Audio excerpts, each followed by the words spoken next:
els que esteu aquí i els que ens estan seguint per streaming. Aquesta jornada forma part d'un conjunt de jornades que el Cercle Tecnològic de Catalunya, a CETECNO, organitzem en col·laboració amb el clúster digital i amb el suport d'acció, i en aquest cas amb TIC Salut. Aquesta jornada forma part d'un conjunt de jornades que tenen per objectiu fomentar, si em permeteu, provocar la innovació amb l'ajuda de les tecnologies de la informació, amb les TIC. I sempre, en el lloc on es celebren, busquem que sigui un sector significatiu en aquella capital o en aquella comarca, en aquest cas amb el sector de la salut. Jornades d'aquestes n'hem fet, aquesta és la setena, n'hem fet a diferents llocs de Catalunya, CETECNO té la voluntat d'obrir això a diverses comarques, n'hem fet a Igualada, a Vilafranca, a Vilanova, a Sant Cugat, a Girona, etc. A veure, la jornada d'avui considerem que té un especial interès perquè es tracta d'un sector tremendament complex. Pensem que, per exemple, a Catalunya hi ha a prop de 200 hospitals, més de 750 quiròfans, hi ha 75.000 professionals al voltant d'aquest sector i, com tots els sistemes, té els seus pros i els seus contres. D'una banda, a veure, com deia, és un sistema complex, ve a representar de l'ordre d'un 40% del pressupost de la Generalitat. I just aquest any s'ha assolit la inversió per càpita del 2009, després d'uns anys de retallades importants. Per contra, és un sector que ha avançat moltíssim, moltíssim, amb la recepta electrònica, amb la història clínica compartida, amb la robotització, amb el 5G, etc. Potser passarem d'una situació on quan estem malalts o no ens trobem bé busquem quin és l'especialista que hem d'anar a veure i potser d'això passarem a que si hi ha recursos suficients qui cuidi de la nostra salut ens trucarà i dirà estic tenint el teu historial clínic, estic monitoritzant les teves constants vitals, hem detectat alguna disfunció i vés a veure tal especialista que et volem fer un estudi més a fons, no? Potser. I per acabar, us comento una mica l'agenda d'avui. Ara hi haurà l'apertura oficial, la benvinguda. Després, tot seguit, hi haurà una conferència, una presentació. Després hi ha dues taules rodones. Una és sobre la gestió de les dades en l'àmbit sanitari i l'altra sobre el futur de la cirurgia. I, finalment, la cloenda. Sense més, convido a tots els que faran la benvinguda que pugin, sisplau. Jordi, tens la paraula.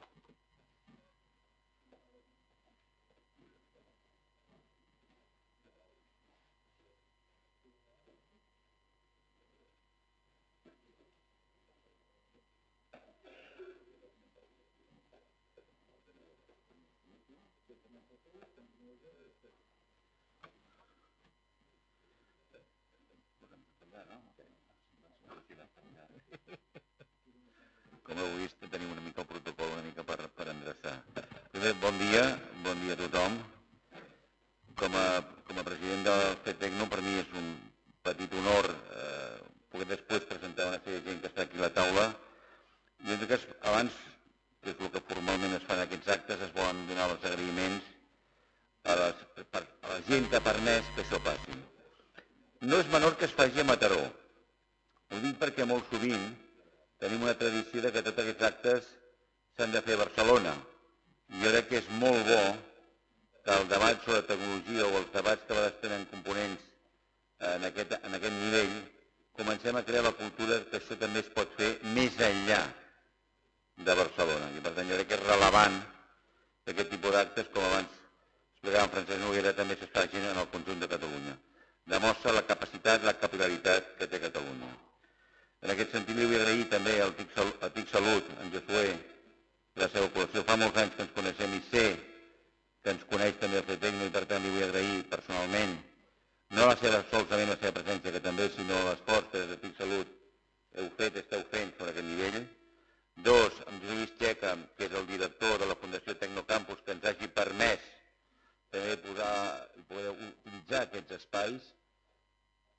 són d'aquells espais que a Catalunya tenim, afortunadament, unes infraestructures espectaculars. Per tant, gràcies també per permetre'ns utilitzar i per poder conèixer aquestes instal·lacions. En el clúster digital de Catalunya, l'Albino, gràcies també per també ajudar-nos. És a dir, de vegades els clústers són importants i són rellevants en el conjunt d'una estratègia de país. Hi ha clústers que han funcionat, que funcionen bé, altres que en aquest procés de retallades d'aquest país s'han vist més colpits, però jo crec que en l'àmbit digital jo crec que hem aconseguit que això funcionés i funcionés bé. Amb Manel Balcells vam coincidir 3 setmanes en el Pleistoceno en un govern. Després la història ens va fer separar i ara ens ha tornat afortunadament a trobar en un projecte que és el CIMPI, que després ell explicarà amb més detall. Per tant, és un espai que, com veieu, és una mica trenco el protocol del formalisme que s'hauria de fer, però és una taula de presentació que m'hi trobo personalment. També després voldria agrair-li una altra persona, que és el que em va explicar el que ara us voldria explicar, que és en Joan Guanyavents. És el primer que em va explicar una cosa que jo crec que és rellevant, que és la col·laboració públic-privada, per una banda. 2, el debat de la protecció de les dades, que després en parlarem, per una dimensió que aquí, ara, en els darrers temps, aquestes últimes setmanes, ho hem vist molt en el debat entre Estats Units i Xina. Qui té les dades als Estats Units? Les empreses. Qui té les dades a Xina? El govern. I a Europa hem apostat, estem intentant apostar, que l'individu, les persones, tingui les dades. Això que és un debat conceptualment molt maco, a la veritat és més complex del que sembla. I en Joan m'ho explicava quan ell, en l'àmbit, intentava formular aquesta proposta i les contradiccions i les limitacions que molt sovint té aquest debat, perquè molt sovint el que sembla a priori fàcil, després el distorsionem en una certa dimensió, si se'n permet, ideològica. Però aquest és un debat no menor, especialment en l'àmbit de la salut, que és potser dels àmbits on la recerca tecnològica ha pogut avançar i està avançant més. En altres terrenys és més complexa, però en l'àmbit de la salut jo crec que hi ha tot un camí que ens interessa a tots que pugui avançar. És veritat que hi ha un element de la protecció de la privacitat, i aquest és el que molt sovint tenim damunt de la taula, però jo crec que aquest és un debat que no podem defugir, no hi podem amagar, perquè ens va la recerca i la innovació. I per tant jo crec que en aquest sentit crec que no deixa de ser pertinent aquest debat. També en Josep Maria Campistol, que és el CEO de l'Hospital Clínic. Jo conec l'experiència del clínic per altres motius també del meu Pleistoceno, i crec que és una experiència que molt sovint la paquetegem molt fàcilment, en termes de bo, dolent, però jo crec que és una experiència a mirar molt de rigor i a mirar també en un moment en què el sector públic del nostre país, no solament a Catalunya, sinó a Espanya i a Europa, tindrà dificultats per continuar mantenint els nivells d'excel·lència en termes d'inversió pública, que no privada. I per tant aquest debat, que molt sovint el fem des d'una posició priorística, s'ha de poder fer també amb molta responsabilitat i amb molta cura. Per tant, jo crec que la seva experiència, el model que tenim és un model amb tots els matisos, amb totes les reserves que es vulguin, ens interessa, jo crec, seguir l'experiència de l'Hospital Clínic. I finalment també a tot el reste d'organitzadors i participants agrair-vos que en un dia que aparentment és una mica gris, perquè el cel, aquests dies tenim una cosa que es diu una mica la grisor de fondo, però també hi ha hagut una mica de llum i tranquil·litat als esperits de molta gent aquesta darrera nit. Moltes gràcies.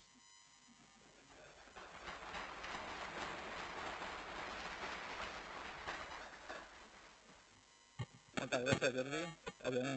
Jo soc Albino Campos, soc el president del Clúster Digital de Catalunya i òbviament em sumo a les felicitacions i agraïments que ha traslladat en Jordi. Des del clúster, com bé deia ell, no? És a dir, és un mitjà que intentarem posar en desenvolupar les polítiques de país, no? En aquest cas la part d'informàtica, la part digital en el seu conjunt. No? Des del clúster digital el que intentem sobretot és recolzar aquest sector de la PIME i de la gran empresa, però sobretot de la PIME, per intentar traccionar projectes que siguin d'interès de tothom. No? Projectes que poden ser transversals, com el tema de blockchain o big data, o projectes que poden ser sectorials, no? Projectes del sector turisme, el sector automoció i, òbviament, del sector salut, que, com bé dèiem, és un dels motors que tenim de l'economia d'aquest país. No? Nosaltres des del Cluster el que intentem és a través d'aquest tipus de jornades identificar els reptes que considerem que són interessants, posar-los en valor i després desenvolupar un projecte que realment sumi totes les parts que estan implicades, la part del client final i la part del proveïdor, la part de tecnologies. No? I en aquest sentit ja, per donar pas a Manel Dalcecs, no? Que ja sabeu és el president del Consell Assessor del Departament de Salut, i us explicarà exactament.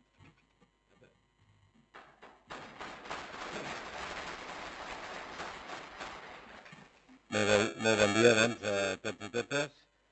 Molt agraït en aquesta doble perspectiva com a comissionat de salut de l'EITAT i com a president del Consell Assessor del Departament de Salut en aquesta invitació, en aquest acte organitzat pel CETECNO i en el seu president, Jordi Williams Carnet, especialment, en aquest espai magnífic del Tecnocampus que ens acull en un dia prou especial com és el d'avui, com deia el president de CETECNO, en el qual s'alvira una primavera interessant.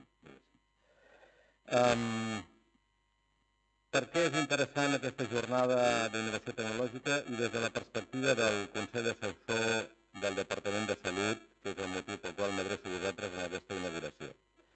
El Consell Assessor té la funció, com el seu nom indica, d'orientar, assessorar des del punt de vista més aviat estratègic al Departament de Salut en aquests moments, sobretot en el present, però sobretot en el futur, en la visió de futur de cap on ha d'anar, i aquest és l'encàrrec, el model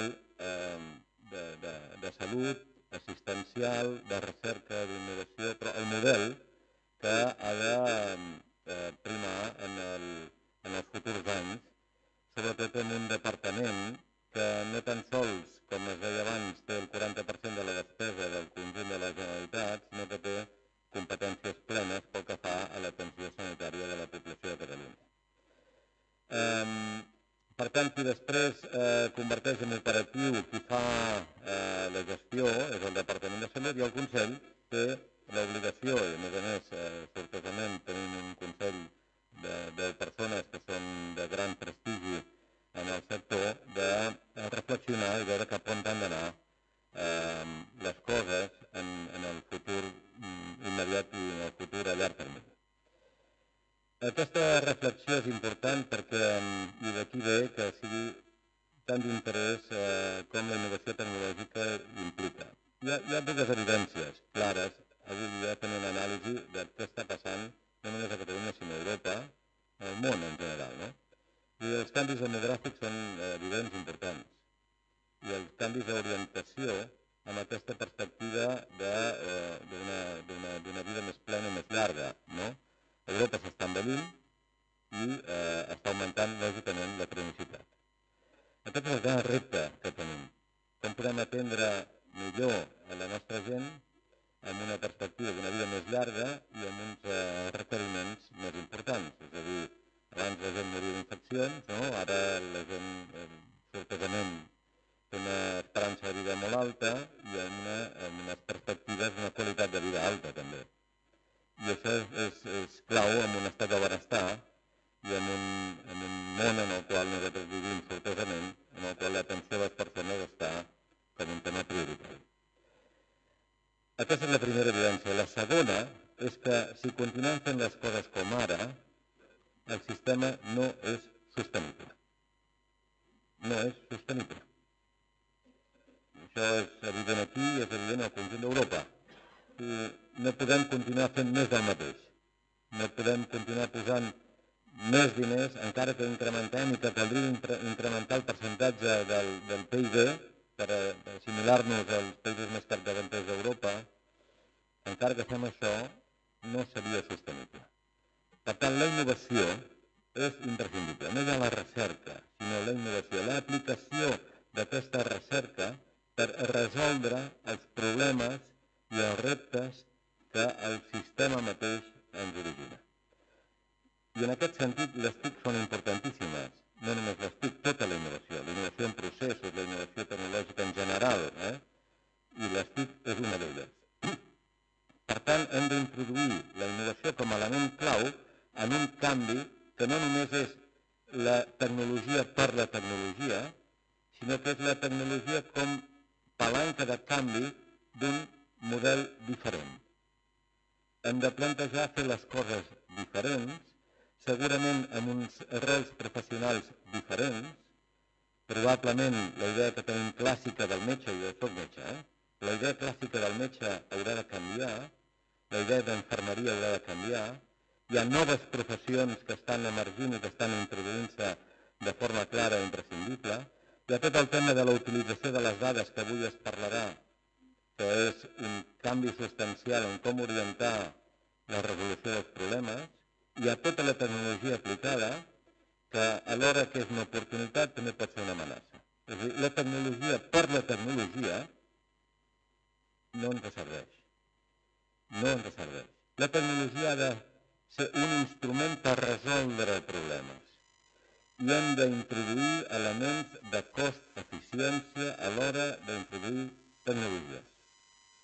Perquè si no el que fem és encabir innecessàriament el sistema i potser no resol allò que volem que resolgui. Aquesta és la reflexió que fem des del Consell Assessor. I és el que ha d'ajudar a fer un canvi de model amb un sistema i un departament que és un transatlàntic. És tan potent, sou tants, els del sector, i sou tan potents i tan ben preparats, que això va sol. I no pot ser que vagi sol. No pot ser. S'ha d'orientar cap on ha d'anar un nou model en el qual la tecnologia és un element imprescindible, però que ha d'estar al servei d'un model assistencial i d'un model que impliqui, a més, una relació excel·lent amb l'empresa, amb un partenariat públic-privat transparent, i ha d'estar molt ben relacionat amb la recerca i la innovació per la incorporació de les noves tecnologies i de les noves eines en el propi sistema, cosa que no és gens fàcil. Per tant, el repte és molt gran i tota la reflexió que vingui al voltant d'això i com es poden aplicar aquestes tecnologies en el sistema des del punt de vista del Departament de Salut i des del punt de vista dels que en aquest moment ens toca reflexionar, pensar i aconsellar, seran molt benvingudes. Per tant, aquesta jornada és ben celebrada en el sentit d'anar introduint elements de reflexió cap a un model que de ben segur en els propers anys ha de ser diferent i també segur ha de ser millor del que en aquest moment tenim, bàsicament per garantir aquesta sostenibilitat del sistema. Molt bon dia, moltes gràcies i molt bona feina durant el dia d'avui.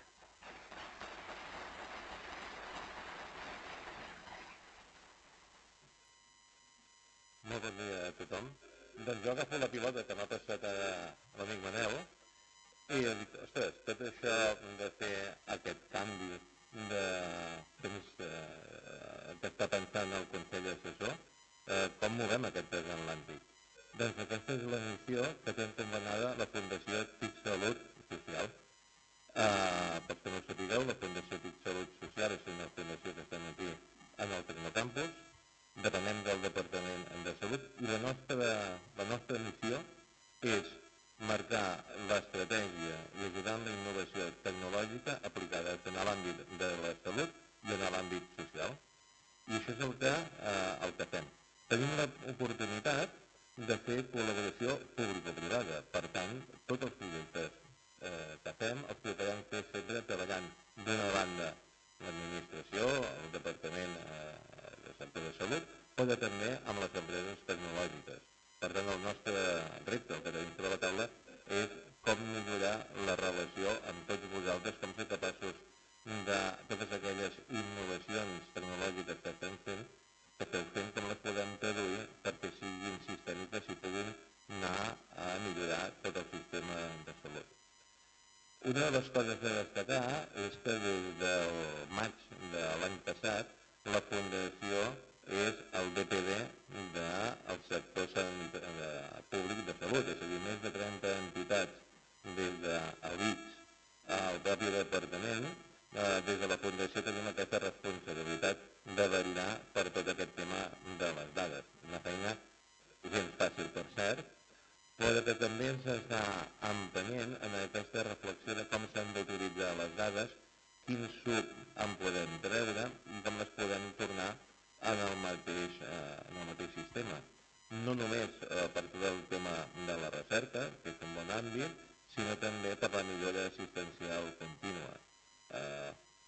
exemple, tenim la base d'imatges mèdiques més gran d'Europa, perquè una de les coses que tenim és que tenim tota la imatge mèdica centralitzada. Això ens dona, en aquest àmbit, és un exemple, la capacitat de treballar d'una manera molt important, molt poderosa. Fora des del departament, des de l'àmbit públic, segur que no ho podem fer sols. I aquí és un dels reptes que tenim sobre la taula de veure com som capaços d'establir mecanismes de col·laboració amb vosaltres. Res més, agrair-vos a tots una altra vegada l'assistència, un plaer al FETECNO l'oportunitat que ens ha donat de compartir amb tots vosaltres i sobretot de fer també un acte aquí a Mataró i d'anar traient de fora de Barcelona aquests elements de reflexió. Moltíssimes gràcies a tothom.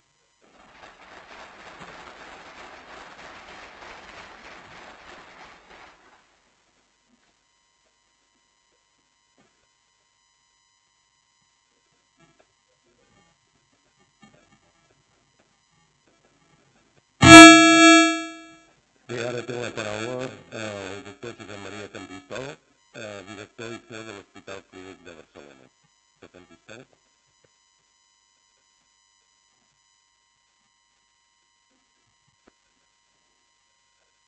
Bé, bon dia a tothom. Moltes gràcies, Francesc, i moltes gràcies realment als organitzadors per donar-me l'oportunitat aquest matí de venir a compartir una mica, una estona amb vosaltres, la visió des de l'hospital d'un tema que estava comentant abans el Manel Balcells sobre la necessitat d'innovació, la necessitat de tecnologia en el món sanitari. Jo soc metge, com veieu porto la bata blanca, vaig sempre, intento anar-hi quasi sempre amb bata blanca a l'hospital, segueixo fent una mica de consulta externa, perquè al final és el que realment m'agrada i és el que realment estic preparat. Avui estic com a director general de l'hospital, demà, evidentment, qui ho sap, jo no ho sé, i per tant, a part de mantenir una mica el contacte amb el malalt perquè m'agrada palpar una mica quina és la situació i l'entorn de l'hospital, no vull perdre, evidentment, les meves capacitats com a metge. Agrair realment la invitació del Tecnocampus, felicitar realment a totes les iniciatives i bàsicament resumir en dues paraules el context de la meva xerrada. I té dues paraules, una és necessitat i la segona és oportunitat. Però això ho hem de fer-ho conjuntament. Hi ha una sala raonablement plena, no vull demanar l'opinió i no vull demanar la situació, però quants d'aquests de vosaltres sou del món sanitari? Perdó, però segurament és una minoria els que estem avui en aquesta sala, en aquest auditori, i que som realment del món sanitari. Segurament la majoria de vosaltres sou del món tecnològic, que és perfecte, és fantàstic, però estaria bé que compartíssim realment aquesta necessitat, aquesta oportunitat d'innovació entre vosaltres, creadors, gent de la tecnologia, enginyers, etc., i els que estem fent el dia a dia i els que estem veient cada dia els nostres malalts i els nostres problemes. Aquest serà, bàsicament, l'entorn del meu missatge i el meu comentari. Necessitat i alhora oportunitat. Em preguntava el Francesc fa uns dies quin seria el títol de la meva xerrada. Doncs el títol és realment molt senzill. Parlarem una mica de TICs en salut, present i futur, i tindreu una mica una visió d'un metge, repeteixo, d'un metge amb bata blanca, que segueix veient malalts i crec que és el més important per mi, veure malalts, però que alhora intenta gestionar, intenta liderar un hospital, que és un hospital ben conegut, un hospital punter en el nostre país, a Catalunya, a Espanya, un hospital innovador i un hospital que intenta cada dia fer les coses millor. Per tant, intentaré aportar-vos una mica aquesta visió amb algun concepte. Segurament no portaré res de nou del que ja coneixeu i del que feu el dia a dia, però veureu una mica una perspectiva, repeteixo, des de l'hospital, des del món sanitari, des del món assistencial, amb aquest missatge clar, necessitat i oportunitat, treballem entre tots plegats. Jo tinc estructurada la xerrada, bàsicament 25 minuts, no més de 25 minuts, en 3 blocs. En un primer bloc parlarem una mica de salut i de sanitat. Repeteixo, segurament no repetiré res de nou. El Manel ja ho ha introduït una mica, però centrem una mica el tema. Parlarem una mica dels grans reptes que té avui el nostre i els nostres sistemes sanitaris. No som una excepció. Catalunya, Espanya, Europa, el món en general, i aterrem una mica amb la part central de la meva presentació, que és TIC Salut, què podem fer, què estem fent i I hem de començar una mica amb salut i sanitat. No oblidem, molt important, la salut segurament és un dels béns més importants que tenim tots plegats. És evident que tenim altres béns, però sobretot la salut és el que hem de preservar, que ho hem de cuidar i segurament és de les coses més importants que tenim a la nostra vida. És evident que tots hem tingut o hem estat malalts, hem tingut familiars malalts, tots sabem el que suposa simplement quan tenim 4 o 5 dies de febre, 4 o 5 dies d'un procés gripal. I a partir d'aquí afegim un càncer, i a partir d'aquí afegim una malaltia neurodegenerativa, i a partir d'aquí afegim una malaltia crònica, clarament la nostra vida i la nostra família canvia radicalment. Per tant, sisplau, valorem la salut com un dels béns més importants que tenim tots plegats. El segon element important és que tots nosaltres necessitem, hem necessitat i necessitarem el sistema sanitari. Des del dia que venim en aquest món, des del dia que naixem, que en general ho fem en una institució sanitària, fins molt probablement el dia que morim, que segurament també morirem en una institució sanitària. Per tant, al llarg de tota la nostra vida necessitarem el sistema sanitari i, per tant, entre tots l'hem de cuidar, entre tots l'hem de construir i entre tots l'hem de fer sostenible i preservar-lo. Tots, des que naixem fins que morim. És evident que la despesa en el món sanitari té moments, té pics molt importants, té un pic en el moment de néixer, clarament, i té un pic clarament en el moment de morir. Això representa essencialment la curva demogràfica del nostre país i es veu clarament tant a homes com dones com la despesa sanitària està bàsicament concentrada a la 6ª, 7ª o 8ª dècada de la vida, que és on segurament més acumulem patologia i més requerim els serveis sanitaris.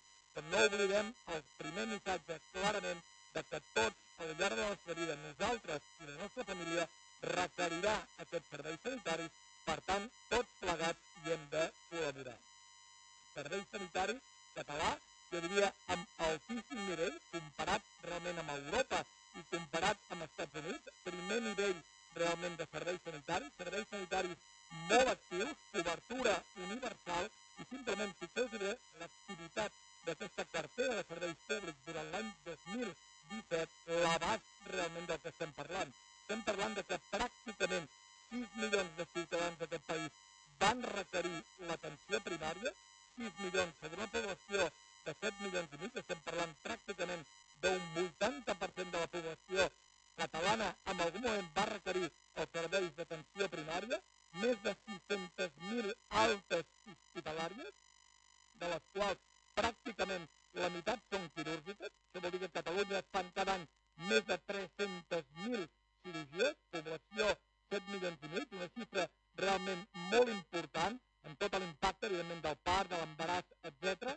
Centres de convalescència, veieu les xifres, i salut mental realment molt important. Tot plegat ens dona a l'abast realment de la gran importància que té el nostre sistema sanitari, de l'alt nivell que té el nostre sistema sanitari, tant assistencial com de recerca, com de docència, com d'innovació, i per tant, de nou, entre tots, l'hem de cuidar, l'hem de preservar i l'hem de fer que sigui sostenible.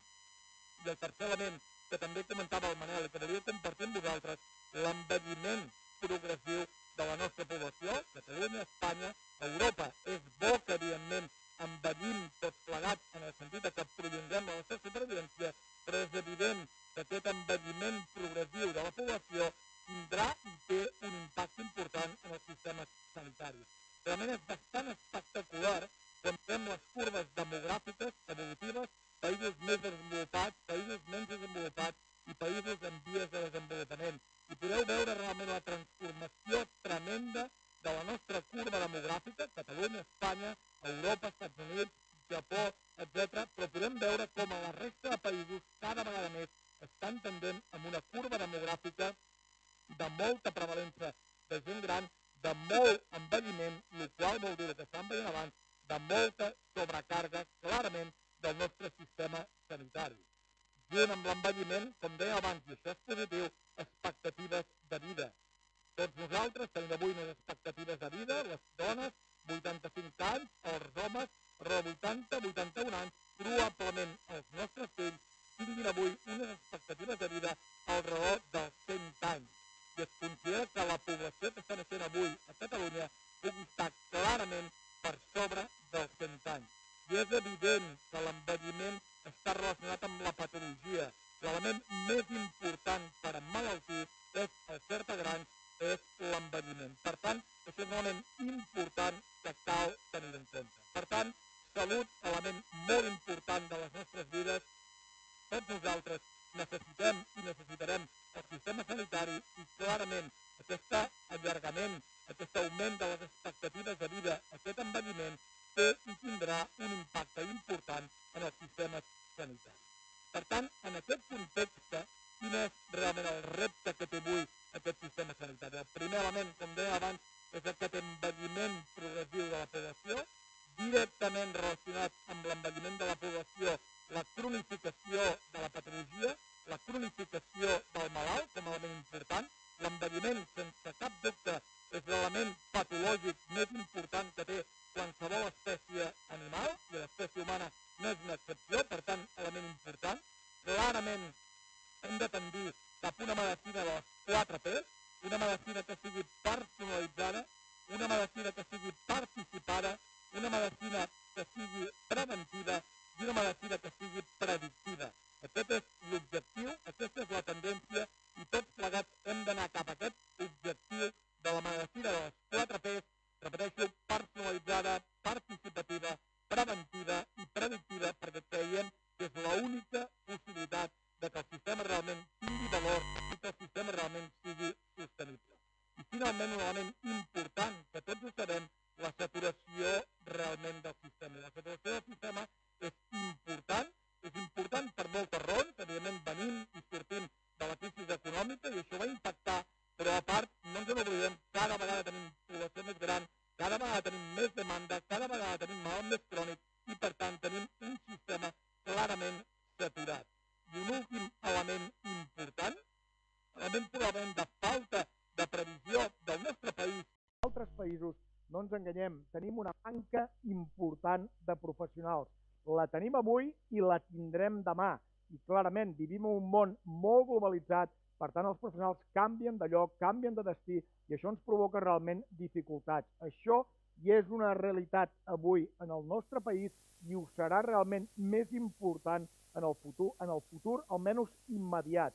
Probable que en un futur, a 15-20 anys, com dèiem abans, canvin els perfils i probablement aquest perfil del metge que coneixem avui en dia canvi radicalment, però el que puc assegurar és que en els propers 10, 15 i segurament 20 anys tindrem clarament una manca de professionals i tindrem verdaderes dificultats en poder mantenir el nivell del nostre sistema. Per tant, per tots aquests 5 elements, crec que, igual que abans anticipava el Manel, tenim un greu problema i un gran repte que es diu la sostenibilitat del nostre sistema. I estic parlant essencialment del sistema públic, però també ho podríem extrapolar, no sé com s'ho faran, a nivell del sistema privat. Per tant, crec que el primer objectiu que tenim és intentar fer que el nostre sistema públic de salut, sistema de referència, sistema de nivell, sistema de cobertura universal, el fem entre tots sostenible. I en aquest sentit, crec clarament que la innovació, les tecnologies de la informació i la comunicació són un element clau. I si no els introduïm més aviat que tard, tindrem verdaderes dificultats en fer aquest sistema sostenible. Però què ens ha passat? Que ja hem fet passes en aquest sentit, però segurament la comunicació que hem tingut entre els diferents actors no ha estat la perfecta, no ha estat, diguem-li, l'òptima. Segur que hi ha hagut comunicacions, segur que hi ha hagut connexions, segur que hi ha hagut grups de treball, però d'alguna manera necessitem que tots els actors d'aquest sistema, tots els actors d'aquest engranatge, tant des del punt de vista assistencial, com des del punt de vista tecnològic, com des del punt de vista estratègic, com des del punt de vista polític, parlem tots plegats, fem un treball en equip i tinguem clar quins són els objectius i a partir d'aquí ho fem conjuntament.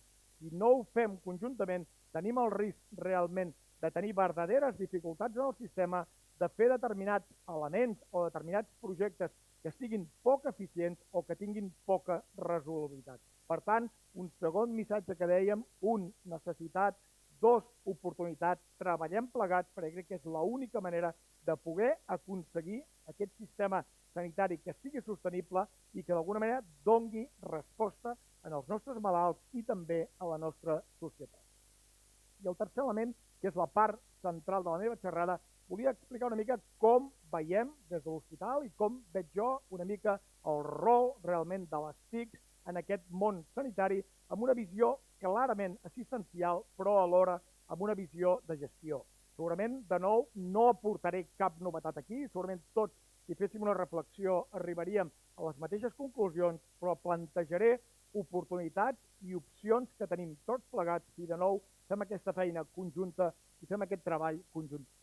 He repartit les oportunitats i les necessitats en 6 grans blocs que surten des de la visió, repeteixo, d'un metge gestor, d'un metge que fa de metge i que alhora intenta gestionar, que intenta dirigir el nostre hospital, l'Hospital Clínic. I aquí hi ha 6 grans blocs que volia compartir amb tots vosaltres. Un bloc primer, senzill, si em permeteu, de gestió empresarial, que entraré.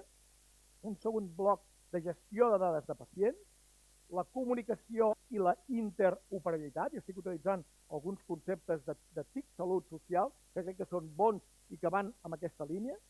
El e-health, que després explicaré el concepte, perquè a vegades barregem, i jo també barrejo, però com jo, de cara a aquesta presentació, he definit aquest e-health, clarament elements d'intel·ligència artificial i clarament la gestió del coneixement. Intentaré anar amb aquests 6 blocs, amb algun em detindré una mica més, amb altres crec que són bastant clars i passaré una mica més de rasquillada, veure de nou quina és la visió de l'hospital, com estem fent les coses i com els podríem fer, repeteixo, amb un objectiu clar que es diu sostenibilitat del nostre sistema sanitari.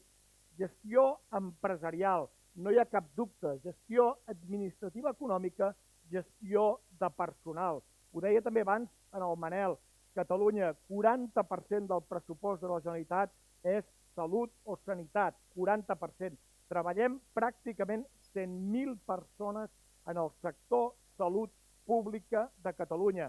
És evident que tota aquesta amalgama, 700 hospitals, 1.500 centres de salut, és realment un volum tremendo des del punt de vista funcional, des del punt de vista, diguem-li, institucional, empresarial, i és obvi que les TICs ens han i ens poden ajudar. Simplement, com a exemple de l'Hospital Clínic, pressupost 500 milions d'euros, emetem cada any 200.000 factures, treballem unes 4.700 persones, fem cada any 30.000 contractes laborals, 30.000 contractes laborals. Evidentment, és una bestiesa, provocat per la situació, per la manca de personal, provocat també per la crisi, intentant buscar els contractes que siguin més rendibles per la institució. Us podeu imaginar la feina que suposa 30.000 contractes. És evident que tenim tecnologies que ens ajuden, però segur que ho podríem fer millor i segur que podríem fer-ho molt més automàtic i molt més funcional.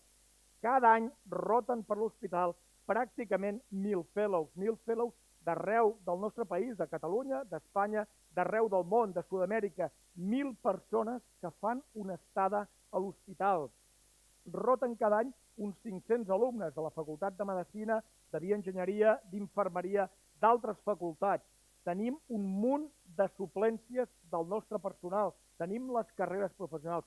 Tota aquesta amalgama de fets organitzatius, institucionals, administratius, tant des del punt de vista econòmic com de personal, és evident que estem utilitzant tecnologies, és evident, però segur que ho podríem fer millor, segur que podríem automatitzar i segur que hi podríem treure molt més rendiment de tota aquesta feinada.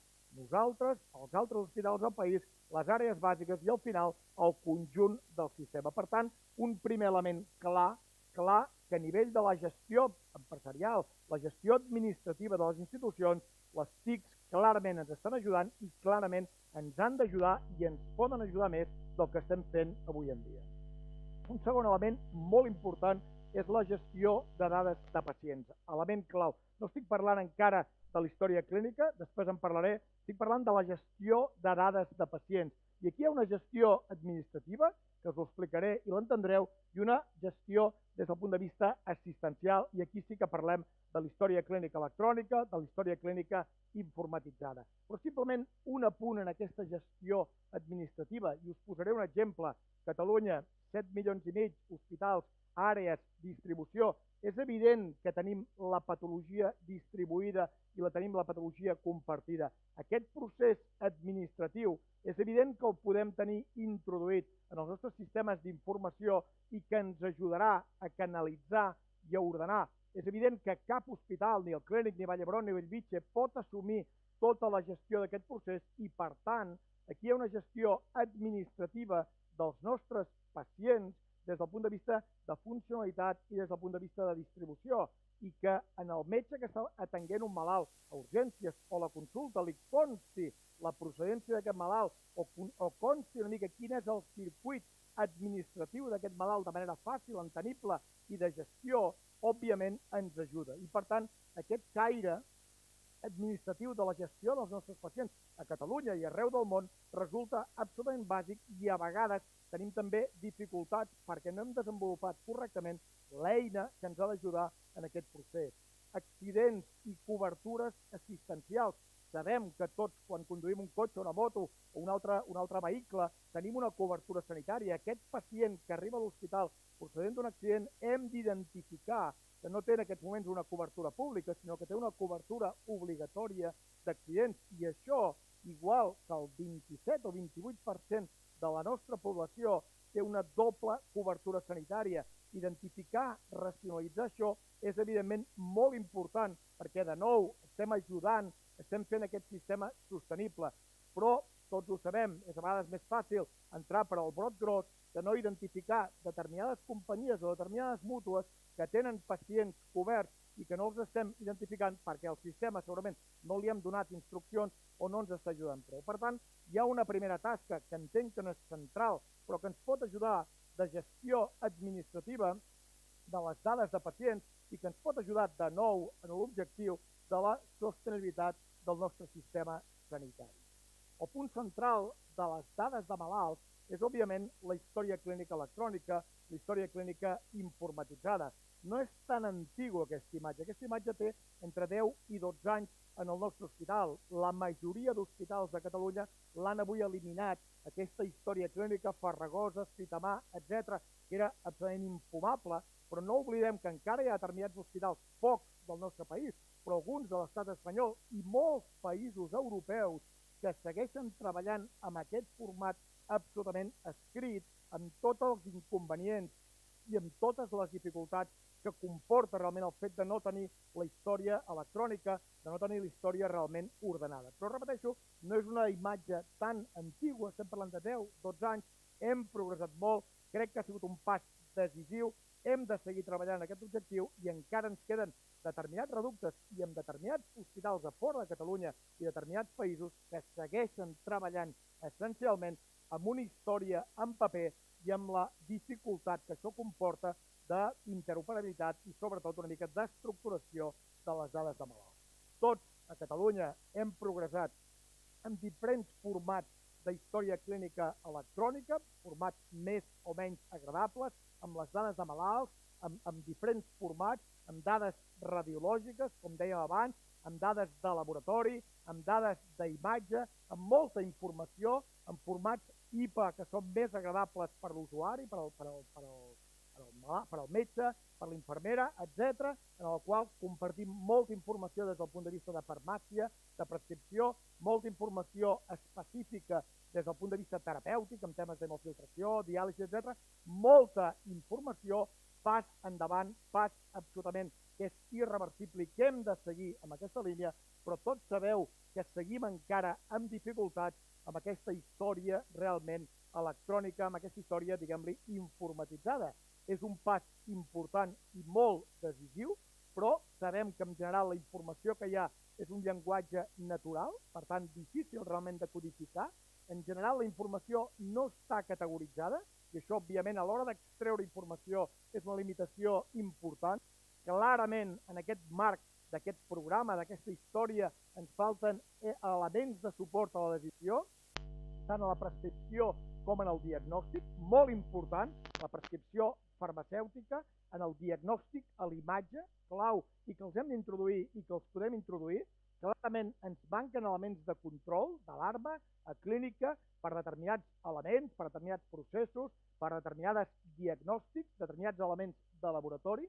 Clarament hi traiem poc rendiment intel·lectual a tota aquesta amalgama d'informació que tenim en el nostre sistema, i si preguntem en els metges, ja no parlo de les infermeres, en els metges, quin rendiment hi treuen ells de la història realment informatitzada, en general ens arrugaran el nas, i tots ells tenen bases de dades específiques que els han definit ells en base al seu interès, a la seva recerca o la seva innovació. Per tant, clarament hem de treballar el tema del rendiment intel·lectual d'aquestes dades, tant des del punt de vista de recerca com de docència, i clarament necessitem un element important que ja ha sortit abans també, que és la utilització d'aquestes dades amb Big Data, òbviament amb confidencialitat, amb objectius clars, però per treure rendiment, que ens ajudin, que ensenyin el sistema i que ens ajudin realment a aprendre dels errors, a aprendre el que estem fent i a fer de nou el sistema sostenible.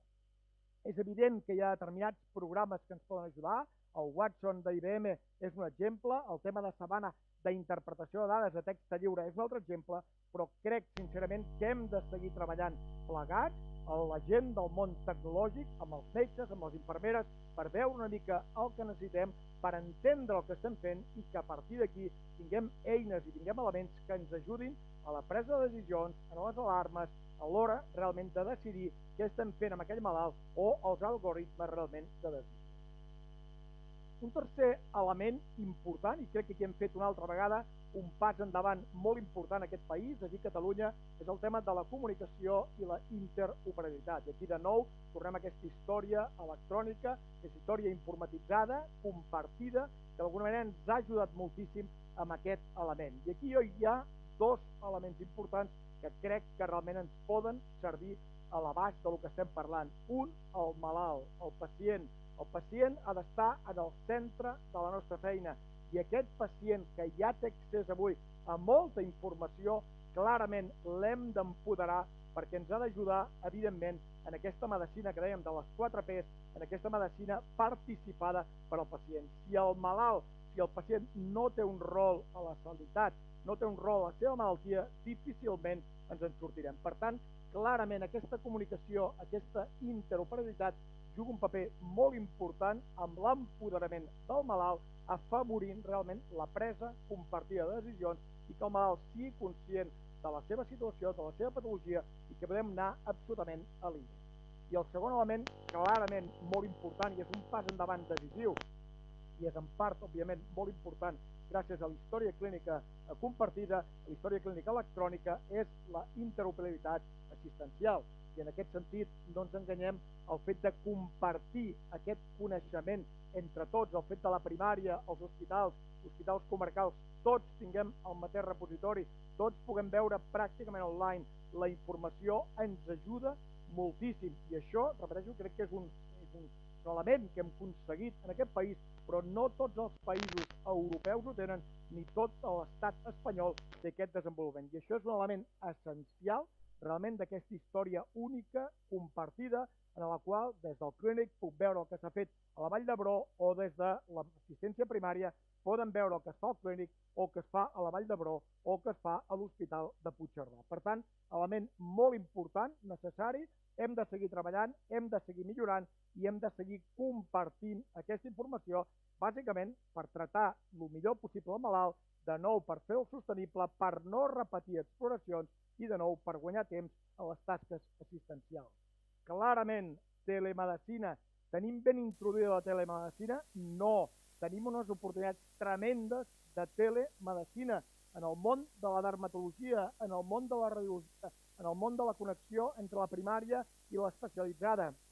Aquesta telemedicina, que no hauria de ser tan complexa, ens ha d'ajudar de nou en aquesta sostenibilitat del sistema amb la manca de professionals i de nou amb la manca o amb la limitació de recursos. I després posaré algun exemple en aquest sentit que clarament hem d'anar. La radiologia, la imatge radiològica està circulant per la xarxa en el núvol on sigui, per tant, m'és absolutament igual que jo estigui ubicat a Villarroel o que pugui estar ubicat en el Bages o en el Maresme. Per tant, treballem realment aquesta interacció i treballem aquestes eines que són absolutament necessàries. Control remot, i aquí va el tema del 5G i el tema de la cirurgia teleassistida, control remot de les unitats de cures intensives, una autèntica realitat en determinats països que crec que de nou ho hem d'introduir, ara faré un esment.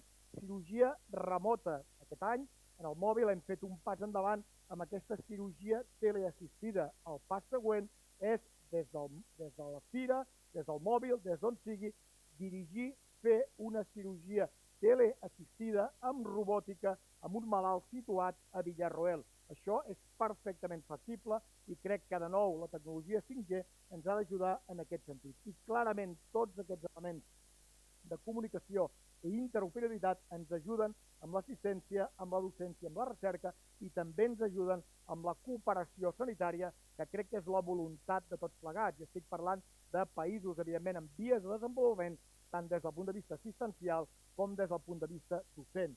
I clarament la tecnologia 5G, que ja la tenim a casa nostra, que ja la tenim a Barcelona i espero que aviat a tot Catalunya, ens ha d'ajudar realment amb aquest objectiu.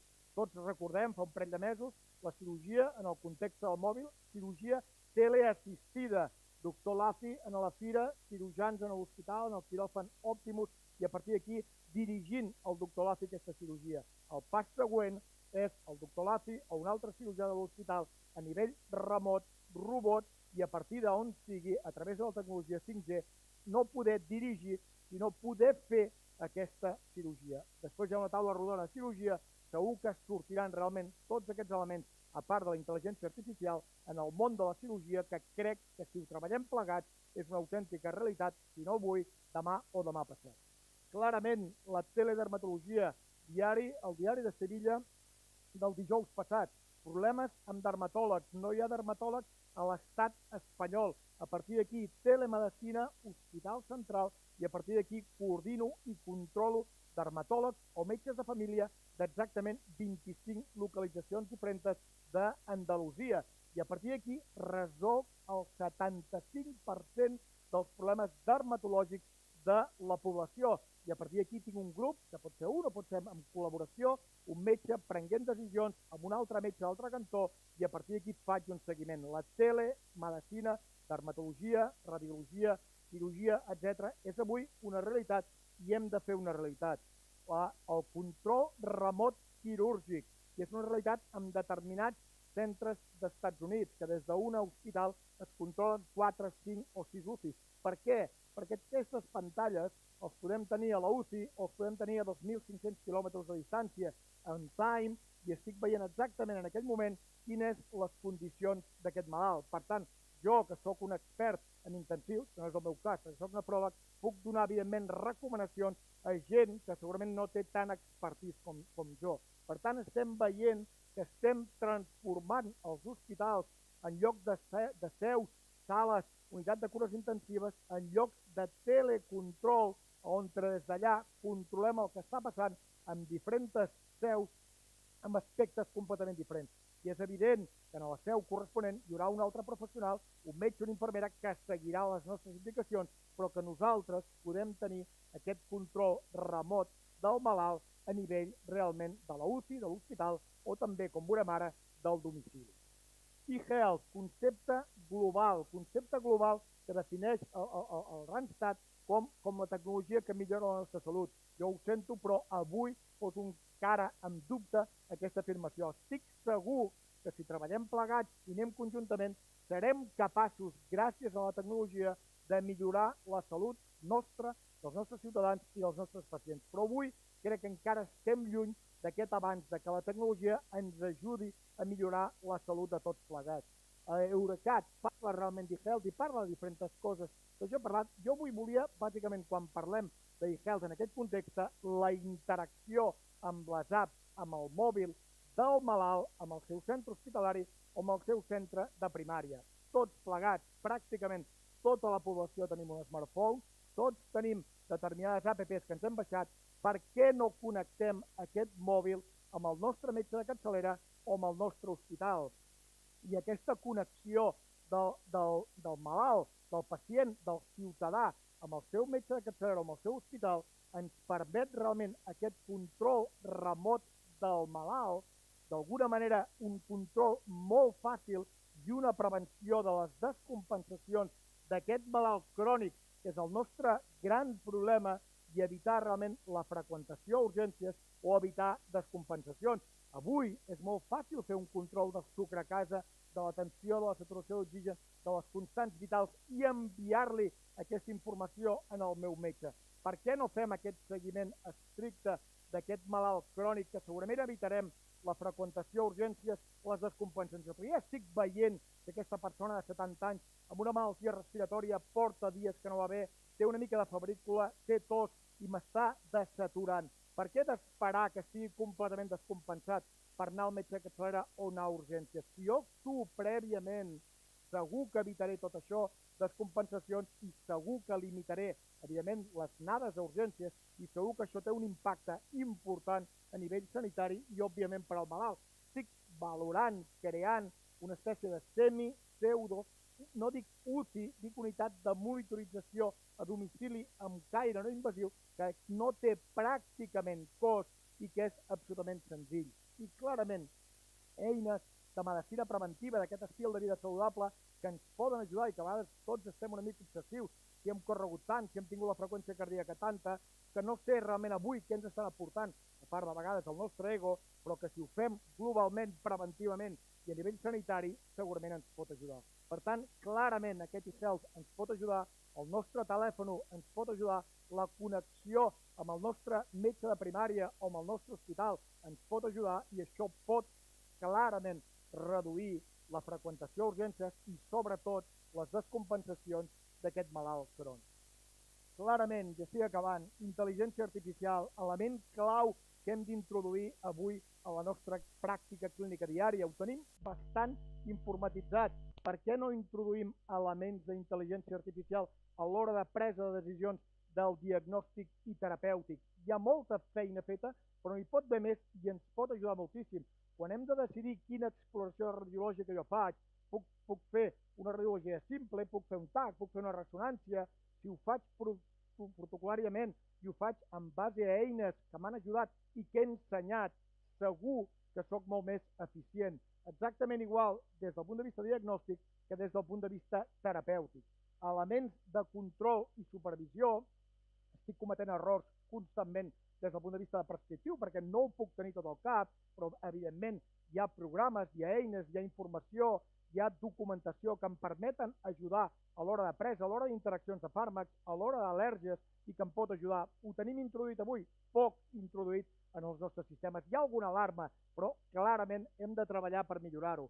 La realitat virtual ens pot ajudar en docència, en formació, en tranquil·lització del malalt. Clarament aquesta medicina personalitzada, tots som diferents, tots tenim la nostra història, la nostra genètica, la nostra epigenètica, clarament elements d'intel·ligència artificial ens poden ajudar. I com deia abans, el Big Data, tenim tota la informació, tenim milions d'exploracions radiològiques, tenim milions de documentacions mèdiques informatitzades. Per què no som capaços d'introduir-ho de manera correcta, confidencial, introduint tots els elements de treure el màxim rendiment de tot això? 3 exemples. Un, radiologia, milions d'exploracions diàries. Podem digitalitzar la imatge. Vosaltres creieu que no som capaços de definir si aquí hi ha una imatge i aquí hi ha una imatge completament diferent amb tecnologia digital, amb la digitalització? No en tinc cap dubte que sou capaços de fer-ho.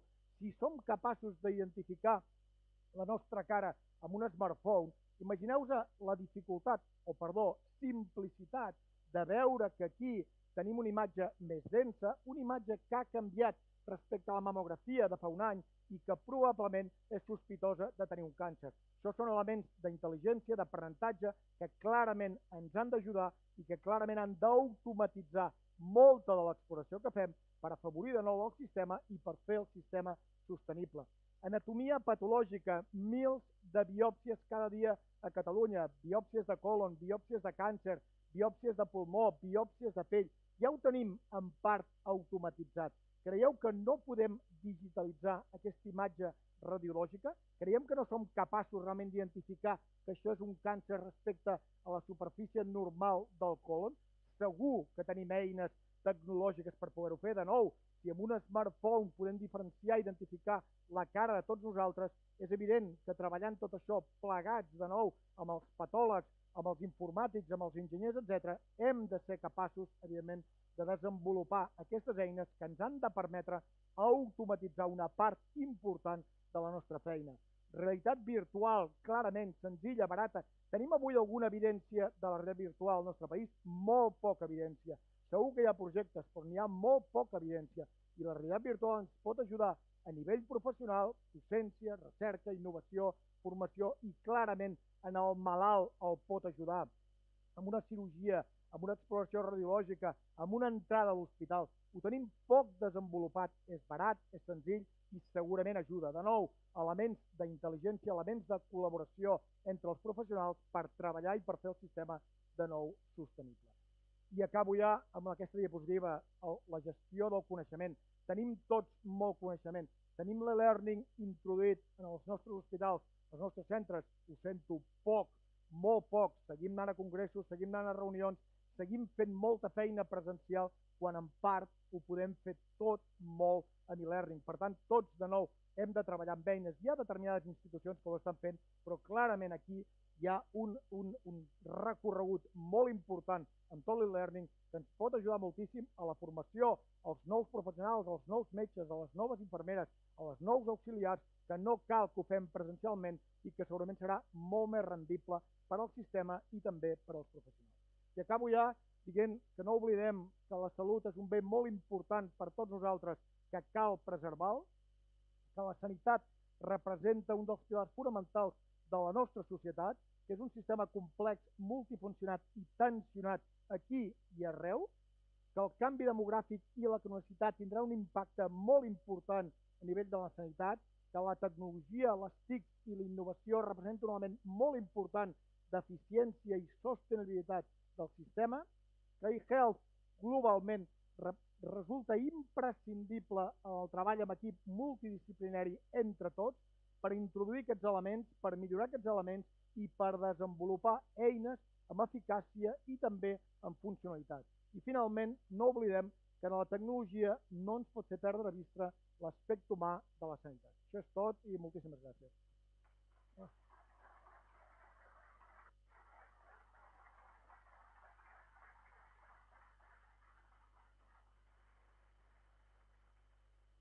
Francesc, si em permets mig segon, gràcies als aplaudiments, hi ha un element clau, i se m'ha passat, i mira que ho estava pensant aquest matí. No oblidem, no és el malalt que està passant aquí, que és una pintura del Perico Pastor. Si no tenim voluntat de canvi i no fem aquest canvi cultural entre tots, tots els objectius, tot el nostre desig, això és impossible. Per tant, entre tots ho hem de fer possible. Moltíssimes gràcies. Perdó, Gràcies, doctor Campistol. Tot seguit, la doctora Àgata León, que és la directora d'innovació de TIC Salut Social, ens parlarà dels reptes tecnològics i el seu encaix amb la salut.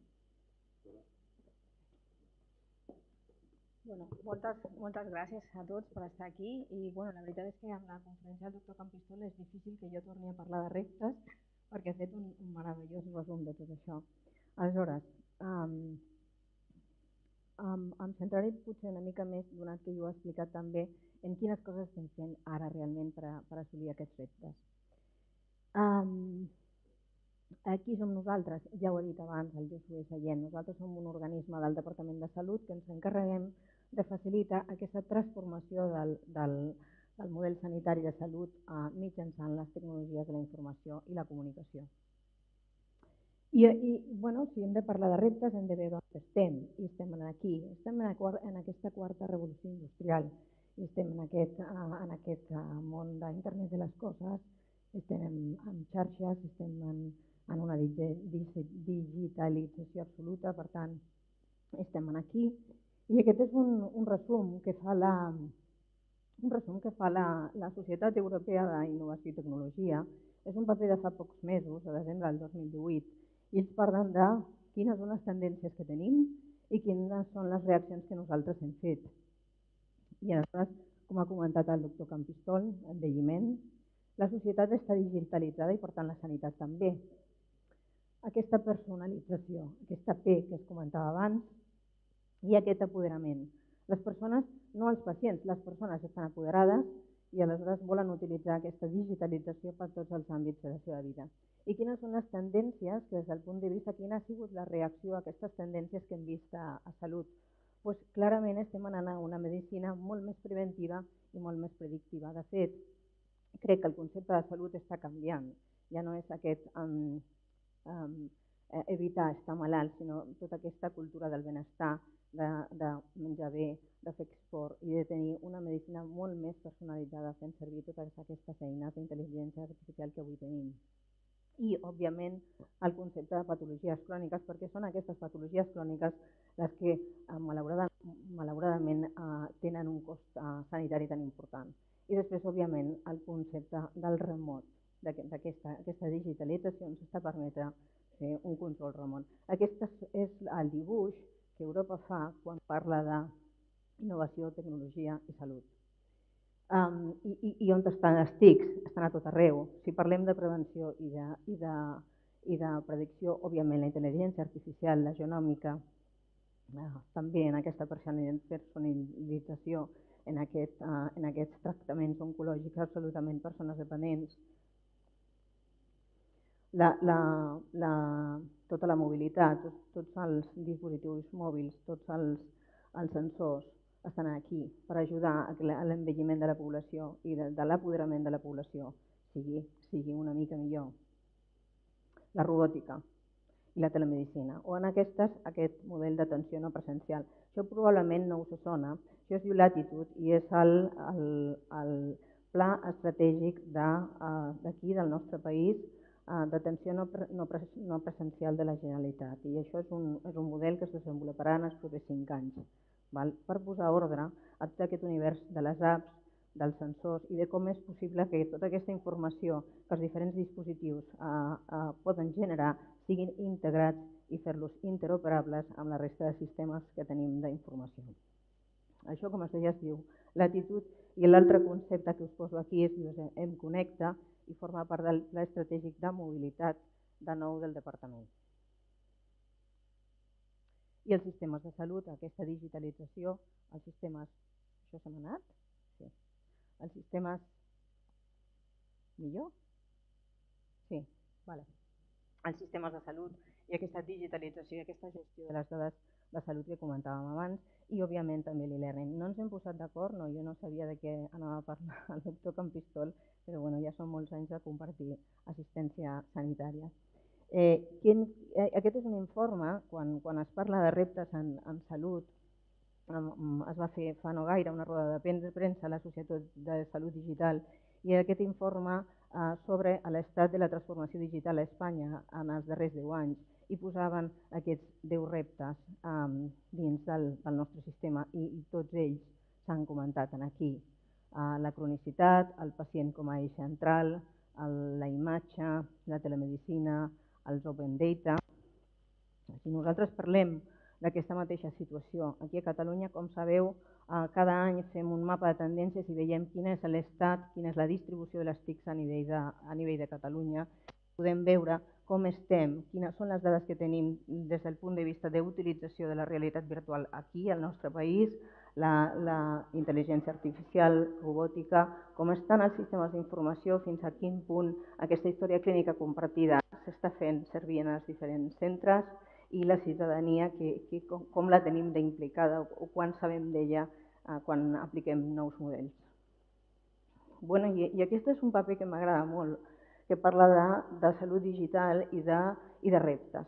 I jo crec que aquest és un gran repte, que és la desintermediació. És a dir, igual que està passant en altres sectors, com podria ser el sector de les compres, com podria ser el sector del taxi, el sector de la banca, el sector de la indústria del cine, estem ara en aquesta salut digital. Hi ha nous sectors que són molt competitius i hem de veure com tots plegats transformem aquest sistema. I quins són els reptes? Jo els he resumit en aquests 4, que seria una simetria de velocitats. En aquests sectors, que probablement molts de vosaltres ho sou, la velocitat que tenim és una mica diferent. Els sistemes sanitaris no tenim aquesta velocitat de la llum que vosaltres sí teniu, i això fa que es generin una sèrie de desequilibris des del punt de vista regulatiu. No avancem al mateix temps des del punt de vista de desenvolupar lleis, models, plans estratègics, no anem al mateix ritme que aneu vosaltres. Certificacions, documentacions, no tota la tecnologia val. Aquella tecnologia que necessitem integrar, que aporta valor, és aquella que hem de decidir com es fa, i això porta un temps. Com es remunera aquesta atenció presencial? Com es pot regular tot això? Com s'integren les dades i com es fa que aquestes dades puguin arribar a tota la població? Perquè tota la població, i no només les àrees metropolitanes, tenen dret al mateix tipus de salut.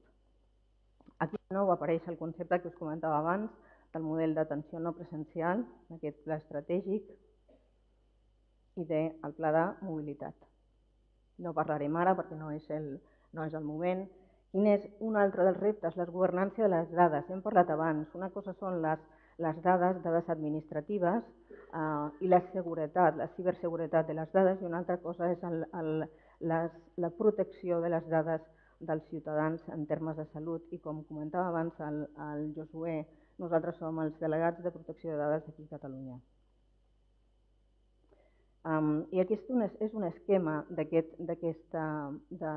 respecte a l'explotació de les dades. Com ha pensat el departament de fer en el pla de mobilitat, integrar tota aquesta informació que es comentava abans. Nosaltres tenim una pulsera o tenim una aplicació que va mesurant quan hem caminat, què estem menjant, quines calories hem gastat, tota aquesta informació, de la mateixa manera que mirarà la saturació que tinc pulmonar o que mirarà la glicèmia que m'he medit amb un glucòmetre. Tota aquesta informació provenint d'apps, provenint de dispositius mòbils i provenint de sensors, per exemple, de bombes d'insulina, tot això passarà un procés d'acreditació i d'homologació, és a dir, no totes podran passar, han de complir una sèrie de criteris, i aquesta informació provenint del ciutadà on sigui, passarà per aquesta plataforma de mobilitat, i aquesta plataforma de mobilitat estarà integrada al sistema de tal manera que tant el ciutadà, a través de La meva salut, com els sistemes sanitaris, i parlo d'hospitals, i parlo de primària, i parlo de sociosanitaris, de salut mental, tots tindran accés a aquestes dades. Aquest és l'objectiu, com deia, del Pla Estratègic de Telemedicina dels propers 5 anys, 2019-2023. Aspectes econòmics molt importants. Tenim actors diferents, amb interessos diferents, amb interessos empresarials, i això genera diferències econòmiques importants. I tenim empreses que ara són proveïdors de salut, i això són situacions diferents a les que nosaltres teníem en el passat. Tenim conceptes com definir la salut, que és el que deia, ja no és la salut que era, ara és una salut molt més predictiva, molt més preventiva. Hem de suportar l'equitat. Tots, i no només les grans àrees, tenen dret a la mateixa salut i a la mateixa excel·lència, i per tant hem d'arribar a aquests àmbits rurals també. I per tot això hem de fer política, i per fer política sabem, i avui és un dia especialment important, com la política i l'economia ens poden modificar molt les actuacions a fer. I després ja hem de fer una cosa molt important, que és avaluar les intervencions. Abans ja s'apuntava, no tota la tecnologia val, ja estem fent coses. De fet, en el mapa d'aquest any ja veiem que en el nostre país el 70% dels centres sanitaris diuen que ja estan fent telemedicina, però estan fent una telemedicina amb patologies concretes, amb hospitals concrets, telemedicina no integrada, i aleshores hem de fer avaluacions. Quan mires quin ha sigut l'impacte en salut d'aquestes eines de telemedicina, molt sovint són estudis pilots petits i no s'han fet avaluacions sistemàtiques, completes, tenint en compte aspectes sociològics, aspectes ètics, aspectes pels pacients, aspectes econòmics. Per tant, l'avaluació de les intervencions que fem és molt important i en aquest cas Aquas, aquí a Catalunya, és qui s'encarrega d'aquest tipus d'actuacions. I després els pacients. Sempre diem, no? La medicina centrada en el pacient és el més important, però després el pacient qui és, i això no pot ser. De tal manera que en tots aquests plans que nosaltres estem fent, el pacient, hi ha representació sempre de pacients en tots aquests plans estratègics. I perspectives. És important les perspectives i també és important les dotacions econòmiques i les polítiques a llarg termini. I això a vegades tots sabem que no és tan fàcil com pensem. De tal manera que aquí en el nostre país ja tenim el Pla de Salut, i això no és nou, aquests dos plans que us comentava. Estem treballant amb la Comunitat Europea per desenvolupar aquest pla de telemedicina aquí al territori. I hi ha una cosa que és important també i són les resistències al canvi. Aquesta frase final de si no ens impliquem tots i si tots no fem el canvi possible no serà factible, i és veritat. I respecte a les resistències al canvi, s'ha fet molta literatura respecte a això. Hi ha dificultats a nivell dels professionals, a nivell dels pacients, faltes de temps, està molt establert. Però una de les que més sempre surt és la manca de competències. Els professionals es queixen de que no tenen competències digitals. No és el mateix fer una atenció personalitzada, molt sovint a més amb una distribució del lloc de treball incorrecta, amb un ordinador que t'impedeix veure la cara al pacient i que has d'apartar l'ordinador per poder veure'l. Aleshores hi ha tota una sèrie de competències digitals que ens manquen. De tal manera que ara, des del Departament de Professionals, acabem fa un parell de mesos de fer aquest fòrum de diàleg professional, s'han llançat 17 reptes i nosaltres encarreguem del repte d'organitzar les competències a nivell de les TIC en salut, del repte 4. I per concloure, quan més proactius siguem en aquesta existent revolució digital, més evitarem la presència d'elements de sistemes paral·lels escrits per actors que no som tots nosaltres. Moltes gràcies.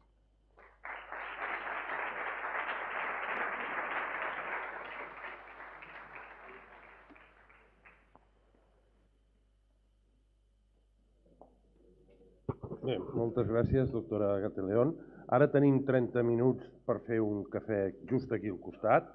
El que vull demanar és, sisplau, a tots els ponents de les dues taules, si poden passar un moment per la taula de registre d'aquí a l'entrada per trobar-se 3 minuts amb els moderadors corresponents. Gràcies i fins ara.